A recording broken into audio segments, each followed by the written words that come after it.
بسم اللہ الرحمن الرحیم۔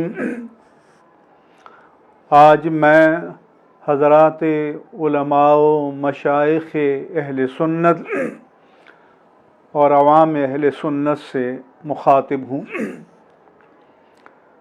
اللہ تبارک و تعالی نے 20 سال کی جد و جہد کے بعد تحریک طالبان افغانستان کو فتح عطا فرمائی اور آج وہ افغانستان کے دارالحکومت کابل میں موجود ہیں۔ امریکہ اور اتحادی افواج کا انخلاء آخری مراحل میں ہے اور تحریک طالبان افغانستان اپنی ہیئت حاکمہ کو قطعی شکل دینے میں مصروف ہیں۔ عزیزان گرامی، میں نے اپنی علمی اور فکری دیانت کے مطابق تحریک طالبان افغانستان کی حمایت میں چند کالم تحریر کیے اور الحمدللہ علی احسانہ تقریباً 99% اہل سنت و جماعت نے اس کی تحسین فرمائی، اسے وقت کے تقاضوں کے مطابق قرار دیا اور اس کی تائید و حمایت کی۔ چند افراد نے ہمارے علماء کرام میں سے اس سے اختلاف بھی فرمایا اور یہ ان کا حق ہے۔ یہاں میں یہ بات واضح کرنا چاہتا ہوں کہ داعش، القاعدہ اور تحریک طالبان پاکستان جسے TTP کہا جاتا ہے، یہ الگ حقیقتیں ہیں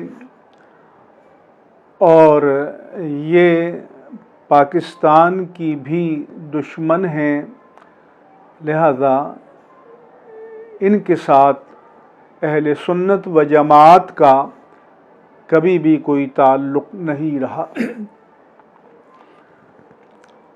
لیکن تحریک طالبان افغانستان ان سے الگ ہے۔ ہمارے بہت سے لبرل حضرات نے یہ تبصرے کیے کہ تحریک طالبان افغانستان اور تحریک طالبان پاکستان ایک ہی حقیقت ہیں، ایک ہی چیز ہیں، ایک ہی سکے کے دو رخ ہیں، لہذا دونوں سے یکساں نفرت کرنی چاہیے۔ میری اہل سنت و جماعت سے چند گزارشات ہیں۔ نمبر 1 یہ کہ دیوبندی بریلوی کے عنوان سے تفریق اور شناخت یہ بر صغیر پاک و ہند تک محدود ہے اور یہاں تمام طبقات ایک دوسرے کو جانتے ہیں اور جو وجوہ اختلاف ہیں انہیں بھی اچھی طرح جانتے ہیں۔ لیکن جب ہم بر صغیر کی حدود سے باہر جائیں گے، شام میں جائیں گے، ترکی میں جائیں گے، ازبکستان میں جائیں گے، تاجکستان میں جائیں گے، تو وہاں جو بندہ سامنے آئے گا تو یہ نہیں پوچھیں گے کہ آپ دیوبندی ہو یا بریلوی ہو۔ یہ سب خطے وہ ہیں جہاں اہل سنہ والجماعہ حنفی لوگوں کی غالب اکثریت ہے۔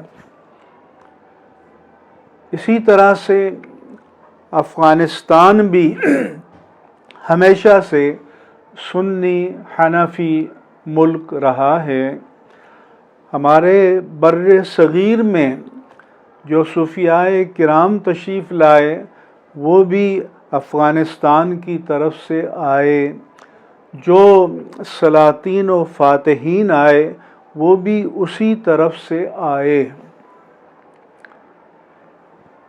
لہذا ہمیں وقت کے تقاضوں کو سمجھنا چاہیے اور جہاں ہمارے لیے امکانات اور مواقع پیدا ہوں ہمیں ان سے فائدہ اٹھانا چاہیے اور اپنے روابط قائم کرنے چاہیے۔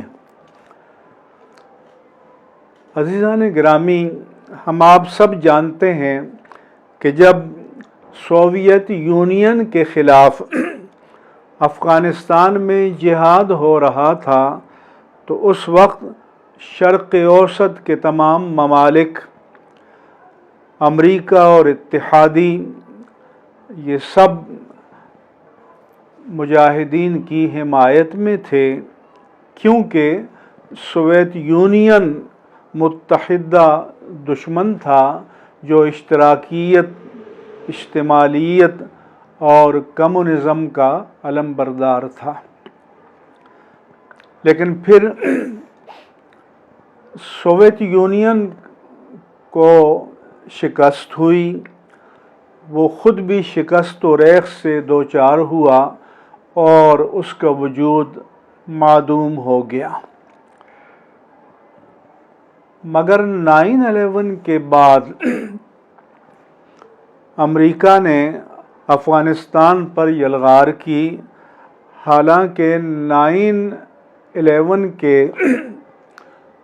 سانحے میں نہ کوئی پاکستانی شامل تھا، نہ کوئی افغانی شامل تھا، وہ لوگ سارے عالم عرب کے تھے اور امریکہ میں تربیت یافتہ تھے، اگر امریکہ کا دعویٰ درست ہے۔ مگر پھر وہی امریکہ مجاہدین کا دشمن ہوا، 20 سال تک اس نے افغانستان میں مظالم ڈھائے، لاکھوں انسانوں کو اس نے ظالمانہ طور پر موت سے ہمکنار کیا۔ بگرام جیل اور گوانتانامو بے کے اقوت خانے ایجاد کیے اور تحریک طالبان افغانستان امریکہ اور اتحادی افواج کے خلاف اپنے وطن کی آزادی کے لیے مصروف جہاد رہی، اور بالآخر اللہ تبارک و تعالی نے اگست 2021 میں ان کو فتح سے ہمکنار فرمایا۔ اس لیے ہمیں پورے ملکوں کو دین و مسلک سے خارج کرنے کا رویہ ترک کر دینا چاہیے اور ہمیں اپنے لیے مواقع اور امکانات کے دروازے کھلے رہنے چاہیے۔ ہمیں تحریکی سطح پر، علمی سطح پر اور مسلک کی سطح پر ان سے روابط قائم کرنے چاہیے۔ وہاں پر روحانی سلاسل بھی موجود ہیں، فقہ حنفی کے ساتھ تمسک اور اعتصام اور رسوخ بھی موجود ہے، ہمارے اور ان کے درمیان مشترکہ اقدار بھی موجود ہیں۔ لہذا ہمیں ان حقائق کا ادراک کر کے علمی سطح پر اور دین و مسلک کے مفاد میں مثبت روابط قائم کرنے چاہیے۔ اللہ تبارک و تعالیٰ کا فرمان ہے، یا ایھا الذین آمنوا اجتنبوا کثیرا من الظن، اے مومنو بہت سے گمانوں سے بچا کرو۔ اور رسول اللہ صلی اللہ علیہ وآلہ وسلم نے فرمایا، ایاکم والظن فإن الظن اکذب الحدیث، بدگمانی سے بچو بدگمانی بہت بڑا جھوٹ ہے۔ یہ ضرور ہے کہ دوسرے لوگوں نے ان سے روابط قائم کیے اور ہم نے اپنے آپ کو لا تعلق کر دیا، فاصلے سے رکھا، تو اس میں ان کا قصور نہیں، اس میں ہماری اپنی کوتاہیاں شامل ہیں۔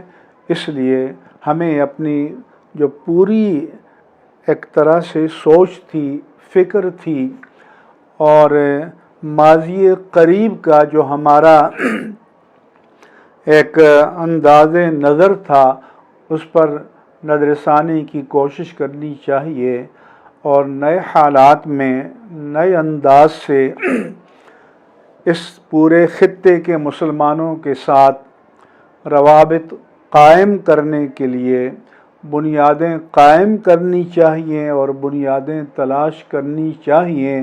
آپ کو مشترکات کا ایک غیر متناہی سلسلہ مل جائے گا۔ احناف کے فقہائے کرام جو ماوراء النہر سے ہماری کتب فقہ میں جن کا تذکرہ آتا ہے، ان سب کا تعلق اسی خطے سے رہا ہے۔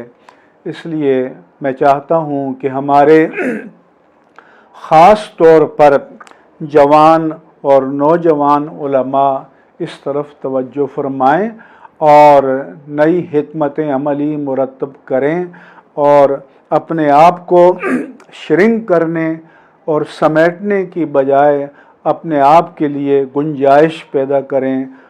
اللہ تبارک و تعالی ہمیں بہترین فکر، بہترین بصیرت، دانش، عقل، فہم اور گہرائی اور گیرائی نصیب فرمائے۔ آمین یا رب العالمین بجاہ سید المرسلین وآخر دعوانا ان الحمد للہ رب العالمین۔